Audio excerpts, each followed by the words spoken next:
Hello and welcome to Political Adda. I am Manasi Phadke, Deputy Editor with ThePrint, and I have joining me today is our political editor DK Singh from Delhi and Sarthak Bagchi from Ahmedabad University, who takes a range of courses on politics, right from how democracy works to identity politics to political processes in India. And the issue that we're going to be discussing today is one that is burning in Maharashtra, which is this demand that is being made by Hindutva groups such as Vishwa Hindu Parishad and Bajrang Dal and some members of Maharashtra's ruling coalition to raise the tomb of Aurangzeb, the Mughal emperor, which is located in Kuldabad in the Chhatrapati Sambhajinagar district, which used to previously be known as Aurangabad. Among other things, we will discuss what are the ramifications of these protests for Maharashtra's politics and generally for BJP's politics overall. So thank you for joining us today to discuss this. So, Mr. Bagchi, I would like to start with you first. We have seen that over the last couple of years, since about 2021, 2022, the VHP and Bajrang Dal have suddenly become very active in Maharashtra. First with the Hindu Jan Akrosh morchas and now taking to the streets with this. What is your reading of this? Why is this really happening? See, I think, definitely there has been a great surge in the number of communal confrontations or incidents of communal violence in Maharashtra. In fact, one report in Article 14 also suggests that there have been 41 almost incidents of communal nature in 2023 alone, and that includes some of these very, similar kind of also settings in which always there is a call to action, and there is a some kind of a like monument which is threatened to be desecrated, and of course the involvement of social media posts which are of which are allegedly hurting sentiments of different religious communities, and that has always led into a kind of a communal confrontation between communities, and that has definitely increased. We can also see a pattern that this is also, I mean, of course there is an ample scholarship also now available which suggests that the rise of BJP's as electoral force is also aided by this kind of confrontations of communal nature, and that also results in the strength or organization buildup of a party like BJP. But also, I think Maharashtra also has a history of such kind of violent clashes. In fact, Shiv Sena also has been very prominently featuring in many of these kind of confrontations in the past also, uh, going even in the 1990s, earlier 1990s also. And many of these clashes were not only just in communal nature but also in a identity related clashes. So these were also related to certain kind of cultural nationalism which was at that moment which was represented by the Maratha identity, and that I think was related to the frustrations or anxieties of the Maratha community, which was not able to keep up with the changing nature of capitalist growth in Maharashtra per se, or the industrial growth which was happening in Maharashtra in the 1990s and 2000s. And there was a idea of those kind of anxieties which were turning out into some kind of confrontations. But right now we also see that those confrontations have taken a very distinctly communal characteristic, and that is also somewhere linked to a kind of I think movements which are happening uh, in the society. Like there is this Sakal Hindu Samaj, I think, which is a conglomeration of all these different VHP, Vajrang and so many other different right wing outfits which have come together and to join forces, so as to speak, to contest this kind of religious conversion, and also love jihad and anti love jihad squads and anti Romeo squads and other things, and that is somehow mixing this anxiety of the unemployed youth or the unskilled youth, along with a certain sense of cultural pride and cultural nationalism, and using that to enforce a certain kind of a hegemony, which is going to produce a homogeneous identity, right? So the us versus them, which we have seen that once the right wing dispensation is in power and entrenched in power in states like Uttar Pradesh or even in Assam, one would say, uh, this is visible that the state also works in different ways in order to propagate or facilitate this kind of a creation of the othering, and that othering is now very very distinctly now reflected in the nature of communal polarization, and that is something worrying because the opposition also has not been able to really find a narrative in order to save this. I mean, there have been some ideas from the Congress taking out a Sadbhavna Yatra, but those have been very very very less popular, or rather not have been able to create the kind of effect on the ground as something like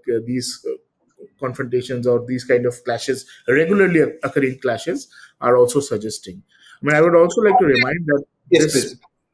just a sec. I mean, I would also like to remind that this present controversy on Aurangzeb is not just happening now, but this was also there before the elections, right? Before the assembly elections, also, since 2023 onwards in Kolhapur, there was this big violence which happened. Then Right. Amravati, Akola, and others. I Text think you are message. very Right.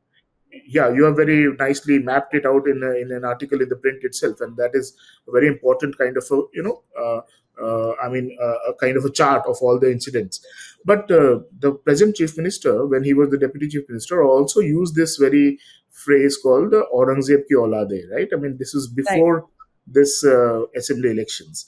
So this has been something which is in the making, and we need to understand a little bit about the probably a history of these things, and this is not just a recent thing. So this has been something which has been in the process, and now it is getting reflected more in on the ground level. Mr. Bhakti, I just want to ask you about the Chief Minister's assertion in the Assembly that, he sought to blame the Chhawa movie for this. That because of that, this flare up has happened. That's one. Going back, last year there was a report by the Center for the Study of Society and Secularism, based on newspaper reports. In fact, they compiled the data, and the data said that there were 59 communal incidents in the country in 2024, and 12 of them were in Maharashtra. So Maharashtra is becoming a kind of epicenter of such incidents. After in 2024, we thought maybe it was an election year, and we know the way our parties act. So maybe election could have been a factor, but now it's continuing. So in that context, how do you see the current incident? So, I mean, one is that, of course, there is an electoral context to it, and of course, now that the NDA or the Mahayuti has swept to power, like almost literally decimated the opposition. But now you also have the municipal elections, right? Because we know that municipal elections or local elections, local body elections in Maharashtra were not held earlier, and it is almost across all major districts the local body elections need to be held.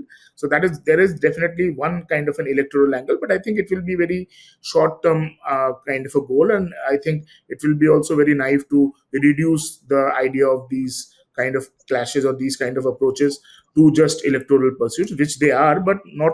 There's certainly more to it. So what is happening in right now? I mean, in case of this history, it's also a very complicated history of the Maratha rule also, right? I mean, so Chhawa movie, of course, there has been a lot of analysis of the movie also in the way in which it did not depict the entirety of the era or of the rule of Chhatrapati Shambhaji Maharaj also, right? So it also made certain kind of things very cinematically kind of what we call as cinematic freedom. So a lot of things were shown in a different way, some things were not shown. But the fact of the matter is history is complicated, and there is also historical records of even Chhatrapati Shahu Maharaj, who was Sambhaji's son, of visiting Aurangzeb's grave. Right. Right? I mean, now of course this might not be entirely of out of like to like to pay homage to that, but also these are political visits, and there were also a lot of political kind of motivations and political goals which could be implied to such acts in history. And I think history is very complicated in that sense. So what is happening right now is a kind of a a kind of a reduction of history into a very singular narrative, which is even if you reduce Chhatrapati Shivaji Maharaj's rule into a Hindu versus Muslim thing is not doing justice to the entirety and to the scope of the of his regime also, right? So in fact, and that has been also happened, earlier it was represented as something. Then when Phule and under Phule's kind of narratives, that entire narrative was also changed, and Shivaji Maharaj was portrayed as a Janata Raja, right, and a farmer's kind of a farmer's Raja. So that is a kind of a narrative that has always been open to different kind of interpretations, and now this is a different kind of interpretation that is happening. But what is affecting is ki there are there are these organizations on the ground which are also adding to this kind of a revisionist history, right? So there is also this gentleman called Bhide Guruji, right? Sambhaji Bhide, who was a ex I know him. RSS, yeah, who was an ex RSS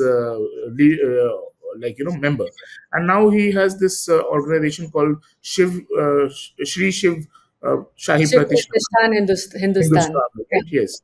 I met people who belong to these, and this is an organization based in Sangli, right? So what they do is basically the kind of reenactment of historic muhims. So they have a muhim, and the muhim is basically to reenact the idea of how the Marvels and how Chhatrapati Shivaji Maharaj went and captured every fort and in Maharashtra, and so they go to one fort in each muhim, and they do these kind of reenactment of the capturing of these forts.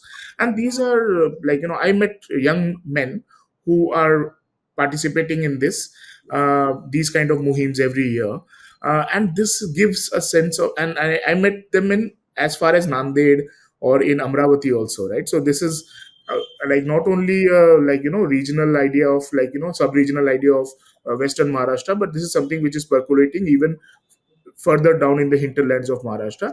And this is giving, when I asked, what is, why are they joining these muhims? This is giving a sense of an identity and a sense of a history and sense of a belonging, right? So the idea that that your identity has been maybe cosmopolitanized or maybe reduced to certain other kind of elements, and the idea that you are being left behind this Maharashtra growth story, these kind of movements are also giving the youth a sense of a belonging, a sense of a idea of coming back, or being meaningful to the society through these kind of symbols of cultural nationalism. But this also then becomes a very important breeding ground of this kind of messaging, because these can be then easily, the messaging of us versus them can be easily percolated through WhatsApp groups and other social media instruments, which we have seen repeatedly. That is what is happening, right? So there is also Sambhaji Raje, who led this kind of Chalo Vishalgarh, right? The kind of encroachment, anti-encroachment drive in Kolhapur, which in 2024 led to the violence, right? So we are witnessing that many of these communal clashes are not just resulting from kind of us versus them, but they are being grounded in a certain sense of history, and that is something which is more influencing the kind of results that we are seeing, and that is more deep, deeper worry, or deeper concern rather, that how history is being interpreted and also reimagined in a certain way. Mr. So Bhagya, now, there is another angle to, sorry, yeah, please yeah. go ahead. No, I was just wondering why raise this demand now? There have been, in 2022 also there was a dispute over Aurangzeb's tomb when OAC had visited the tomb, and he had offered flowers, etc. And then at that time, yes, I had to keep it shut for 4 days. But Sorry, you didn't see this kind of a Apology, movement, right? Hmm. huh? That was Akbaruddin Owaisi, not Asaduddin. Akbaruddin Owaisi, yeah, that was Akbaruddin Owaisi. But then Asaduddin Owaisi has also previously visited the tomb. It's not that he hasn't. But you did not see this kind of, mass movement on the ground. That is one part. Why raise this demand now? And B, how does this reflect on the state government and the BJP government at the center? Because granting this demand is not an easy task at all. I mean, it will have much wider social and political ramifications. Yes, of course. I mean, this will have much wider social and, of course, also political ramifications. And uh, it's not as simple as just removing this monument out of the list of ASI, protected monuments, right? So definitely there is a lot at play, but I mean, this also helps in positing or positioning the narrative in a sense that this is a government which is passionate and which is in like support of the people's demands, but it has been like, held back, or it has been restrained or restricted by certain kind of appeasement deeds of the Congress. Because if you look at the kind of spokespersons of BJP and the ruling party and the government also who are coming on television channels, etc., news channels, are always emphasizing that it was the Congress or it was Nehru who did this right in 1958. And while there were several monuments which were removed from this protected list, Aurangzeb's grave has always been there, right? It is not reconsidered, and Hmm. this is again another kind of a issue which BJP will be using it in a political sense to create the narrative that look, we are the only saviors and we are the only protectors, and we are also the sympathizers with this kind of which who are willing to correct these historical wrongs. But it is the Congress's appeasement politics of the past also which are preventing us from doing so. Road So in a blocks, yeah. way, they will be able to hold on or maintain law and order to the certain idea, to the certain extent that they want to, and they will also be able to score a few brownie points from this. I mean, this looks very simple in the one-upmanship game that is there, but this will also, I mean, help. And again, like I said, the idea that these organizations which are working on the ground and which has getting somebody like from Telangana, the BJP MLA, right? I mean, the incidents of hate speech, and these are also increasing, and this will only add to the kind of mobilizing a certain kind of a passion which is exploiting that passion. Whereas this is again, by the way, this is again starkly putting a contrast to the identity of Maharashtra, which is, I mean, Maharashtrians actually identify themselves as more Purogami state, right? I Hmm. mean, that idea of, I mean, Progressive, yes. yeah, you have progressive ideas, and you have Chhatrapati Shahu Maharaj, Phule, Ambedkar. Even if you looked at this kind of Aghadi's campaign, it was based on these kind of ideas, right? I mean, Sharad Pawar was espousing Phule, Ambedkar, and Shahu Maharaj repeatedly in his campaign, and that is the kind of campaign that or that is the kind of politics that Maharashtra takes pride of, or pride in rather. But this is something, the kind of communal polarization that is happening is also working against this kind of a narrative of Maharashtra as a Purogami state. Hmm. DK So what wanted to. you were talking about appeasement politics.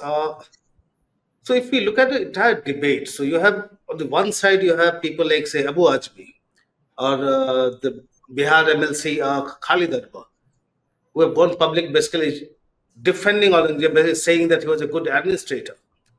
Now we may talk about revisionist history, but there is near consensus about what Aurangzeb meant to us and what kind of ruler he was.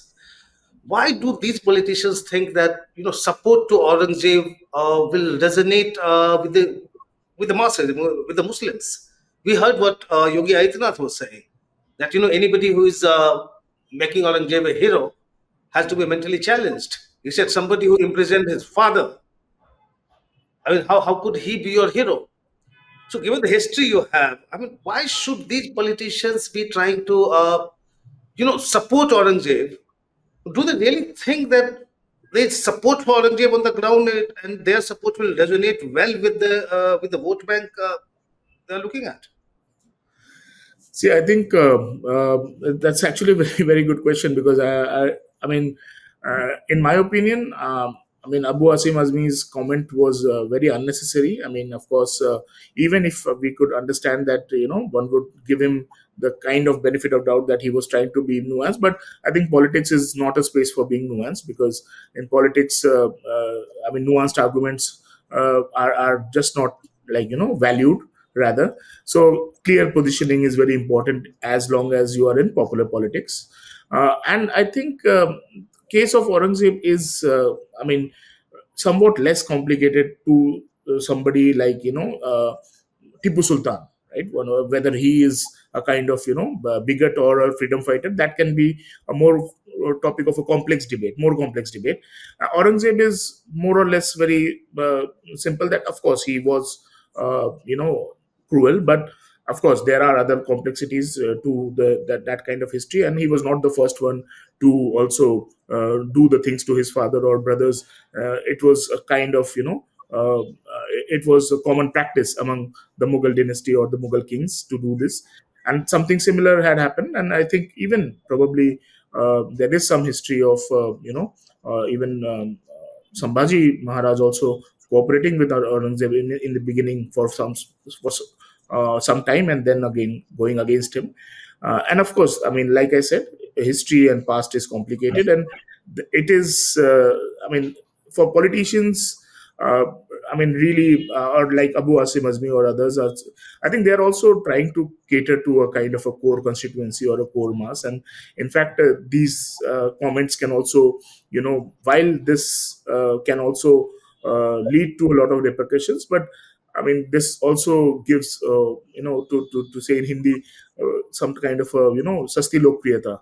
Also, if I may add to that, this is, from whatever I've seen and experienced through my travels to Chhatrapati Sambhaji Nagar, which was Aurangabad at the time when it was Aurangabad, and this name change issue was burning at that time.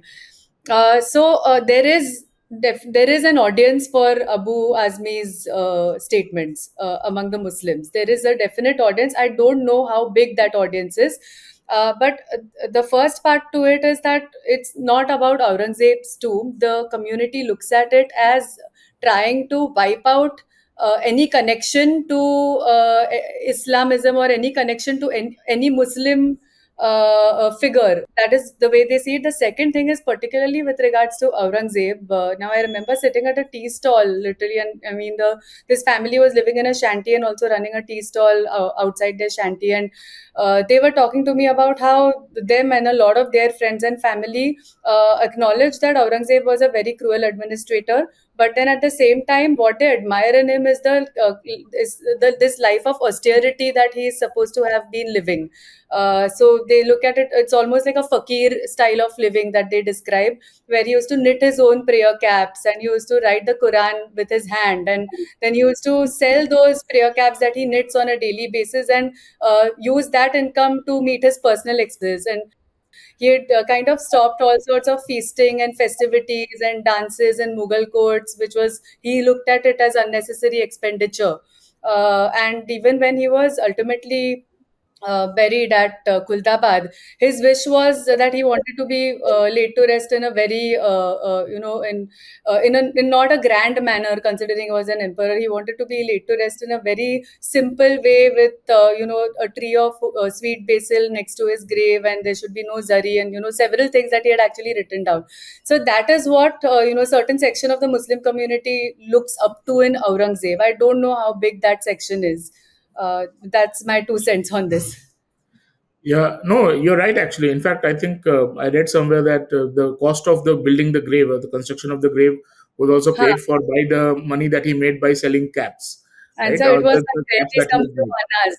I can't remember the exact amount, but Yes, yeah, yes. barely some few But annas. I Yeah. mean, so yes, so I mean, every historical character will have certain, like, I mean, it's not black and white, right? So there will be shades of gray, and of course, I mean, but then doing all these austerity and all these kind of things in his personal life will not be a justification to Yeah, kind of, that's forego. another debate Yeah, altogether. so Yeah. if I mean, I sometimes find that there are historians who say that no, he reduced or he erased or he destroyed 10 temples, but he granted money for 20 temples.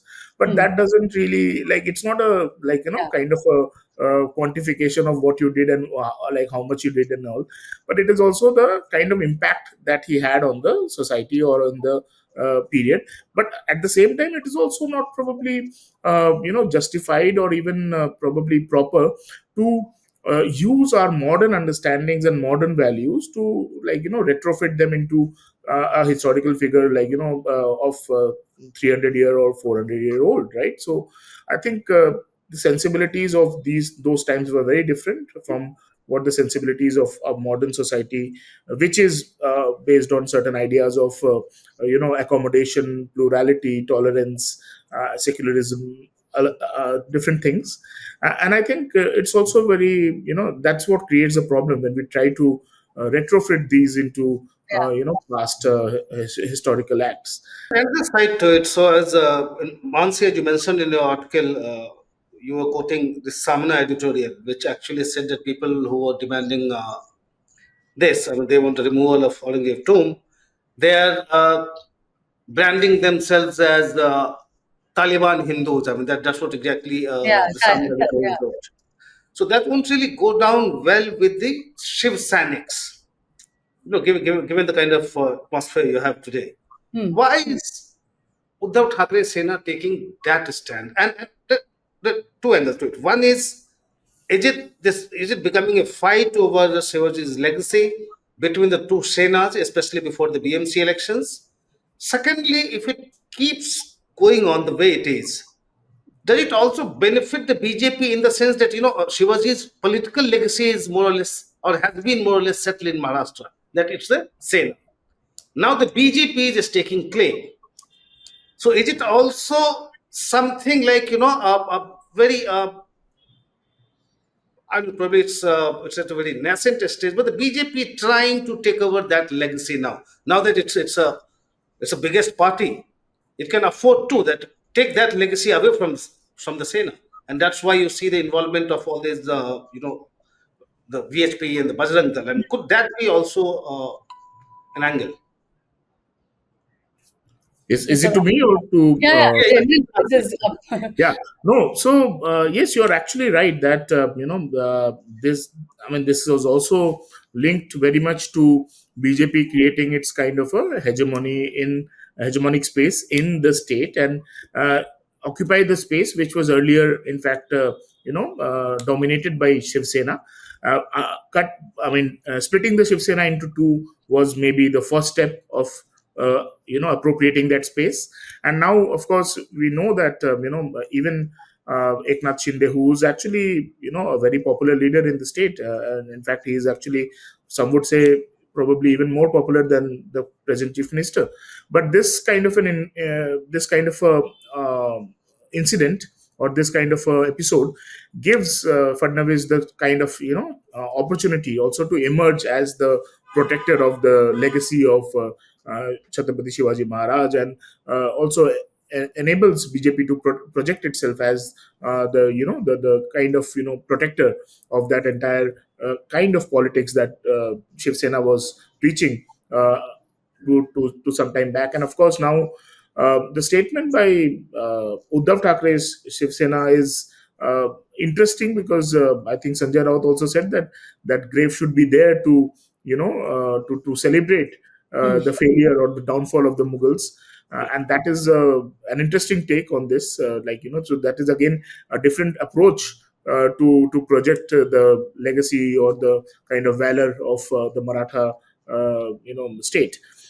So I think, but what is happening is the BJP is clearly, I mean, showing all intentions of occupying the kind of space of even, in fact, unleashing violence, unleashing certain kind of I mean, what was there in the 1990s, which Shiv Sena was very famous for, right? That they could use certain small incidents and certain small comments and other things, and conflagrate them into big issues. And I think that is something which is happening with the rise of BJP in Maharashtra.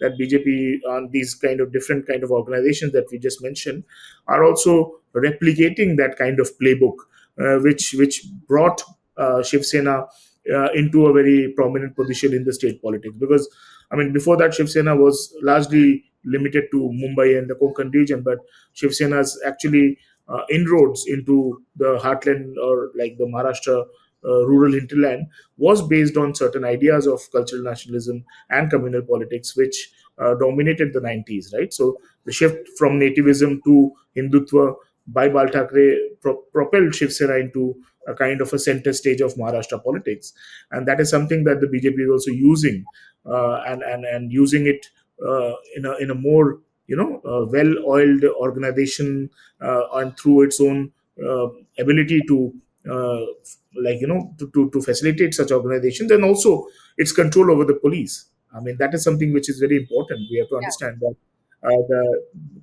the state police has been under the BJP for the last a few years, and that is something, the use or the lack of use of the police force Yeah. is also There's actually an irony in this, that this all of these incidents are helping the BJP build a certain image. All this while when Devendra Fadnavis has been the state home minister, and does it not reflect? How does it not reflect poorly on a state home minister to have constant communal clashes happening in some or the other part of the state? Well, I mean, it is something which is there. I mean, probably DK sir can also speak about that. How what we're seeing in UP, right? I mean, there are police people who are, I mean, policemen or police officers who are coming out and saying that there can be 52 Jummas in a year, and there is only one Holi. So those who are having a problem should stay back home. I mean, this is exactly how you actually. Um, Politicize state machinery or state apparatus like police. This is something which was done by the CPM also in the left front politics in Bengal, right, long back. And I think this is something which parties which want to entrench themselves in power and create a certain kind of hegemony are always aided by a police force which has been politicized and which has been effectively, uh, you know. I mean, made as an ally rather, right? Not as a neutral operator of law and order. I have a last question to ask you. The big question now is what next? So, even if, say, Maharashtra government approaches the center or the culture ministry at the center, asking it to basically take that tomb out of the protected monuments list, it's also a site of national importance now. So culture ministry can do that. Fine. Just hypothetically, let's say that culture ministry does that. If the Maharashtra government approaches it, of course, there will be many other issues and legal issues. All these things are there. But let's assume that if the center decides to take it off the protected monuments list, then I'm given to understand, I have read some report that this tomb is actually a Waqf property. Now you have another complexity. I mean, you just the government can just go ahead and do this. So where are we heading? In fact, if we look at this entire controversy, how can it be resolved, or is it going to fester for long now? The way it's snowballing. So I think that is actually also involving certain legal aspects which are not my domain. But I mean, so I think probably there are two ways in which I see the situation, like playing out.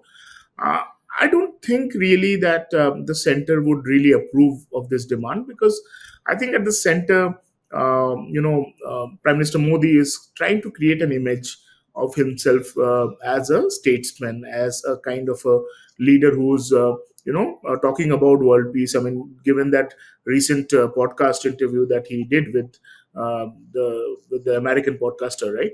And in which he clearly comes out as somebody like as a statesman politician who's thinking about global peace, world peace, and the kind of relations that he has with world leaders. And I think in that realm of optics of politics that is being created by the Narendra Modi government at the center, I think this would be probably a very short term kind of a thing, and this would not be a very not this is not this kind of a decision would not be very conducive with that It image. will also open the Pandora's box. If you do it with this tomb, there will be many. similar such demands. I mean, Exactly, many, many. right. So that will, so but this is, I think this is something that, sometimes, in populist politics, Ernesto Laclau has called these some things as empty signifiers, right?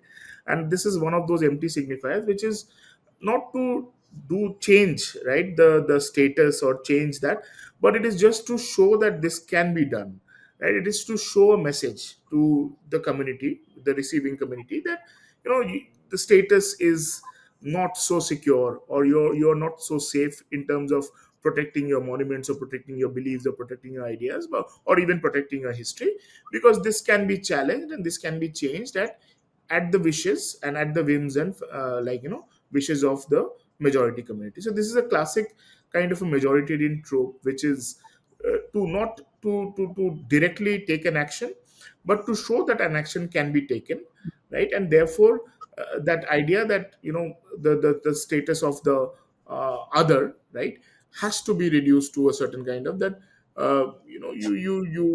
get the message, and the message is very clear that, things can be done to you, right? Or action can be taken, or, I mean, you are, enjoy the benevolence of the state as long as the state is benevolent, right? So that is the kind of messaging.